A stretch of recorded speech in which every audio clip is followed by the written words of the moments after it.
Oh my God. So by now you've seen some variation of a video in which a woman is being asked if she was alone in the woods, would she rather be with a man or a bear? And almost every fucking time the woman says the bear. Fathers are being asked, if your daughter was alone in the woods, would you rather her be alone in the woods with a man or a bear? And fathers are saying the bear. As a husband to a woman, a father to 3 women, and a grandfather to 2 more, I'm telling you, I would rather have the bear than the man. And this person comes in here and says, soon we will hear women saying they feel safer with trans. Let's see. Popcorn ready. Yeah, I don't know why they wouldn't be.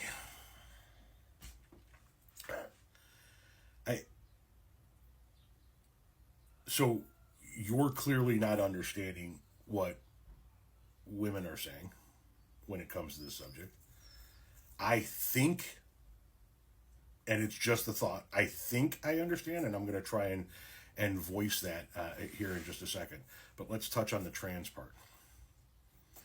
You folks that have a problem with trans people, especially when it comes to bathrooms, you never seem to grasp the fact that what your issue is not with a trans person, it's with a straight man.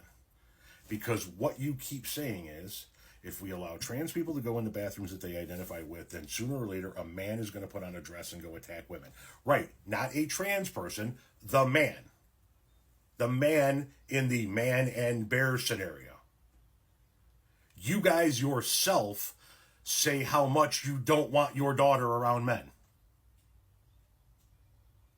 Not trans people, men. Because what's your fear? It's not a trans person. It's that a man is going to dress up in a dress and pretend to be a trans person to gain access to a bathroom and assault your children. You yourself are saying you don't want your daughters around men.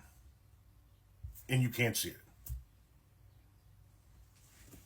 Now, as far as what my thought is, what my understanding of what women are saying in this argument, I believe it to be this. And women out there, please correct me if I'm wrong. Women are not saying that they don't believe that the bear is going to kill them or that they could physically overpower a bear and not a man. That is not what they're saying, okay? What they're saying is, if I know I'm going to get attacked in the woods, if I know that that is a high likelihood, and the 2 possibilities are be attacked by a human man or be attacked by a bear. At least with the bear, my life is over.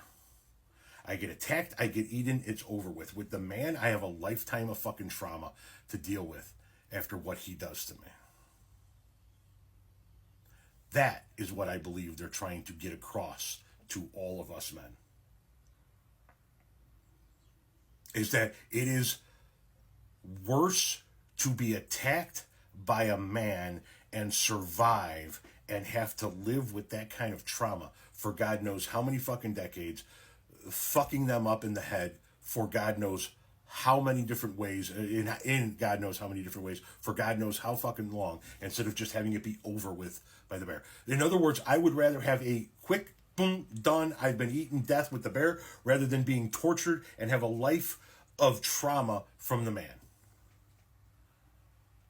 And if what I believe is true, and that is what they're trying to convey to us, that's the message. If that is actually accurate, then God damn it, man, we need to wake the fuck up and realize what our segment of the species has done.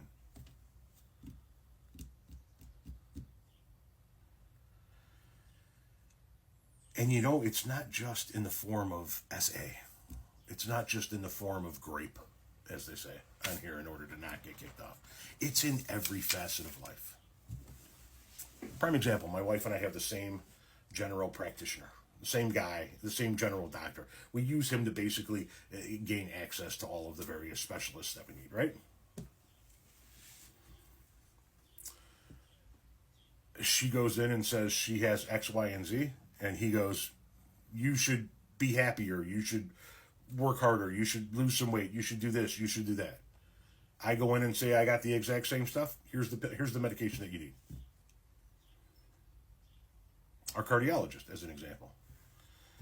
We both have gone through an extraordinarily dark period. My wife went in there for a follow-up visit. She was going through a very rough period. She broke down in his office. She was very vulnerable. He told her how she basically needed to buck up. I went in there for a follow-up. I was in a very dark place that particular morning, and I was rough. And I expressed to him how dark of a place I was. He offered me every medication under the sun. You need some antidepressants, you need some this, you need some that. Women aren't even heard in the fucking medical community by men most of the time. They're not heard in the workplace. They're not heard in politics as much as or as equal to men. And in society as a whole, women's number one predator is men. That's it. That is, they're not looking over their shoulder for another woman. They're not looking over their shoulder for a bear. They're not looking over their shoulder for a jaguar. They're looking over their shoulder for fucking men. Because of what we have done to them for generations. That trauma is ingrained. And we own that. And guys like you can't see it. Which tells me guys like you are part of the fucking problem. Stop being part of the fucking problem.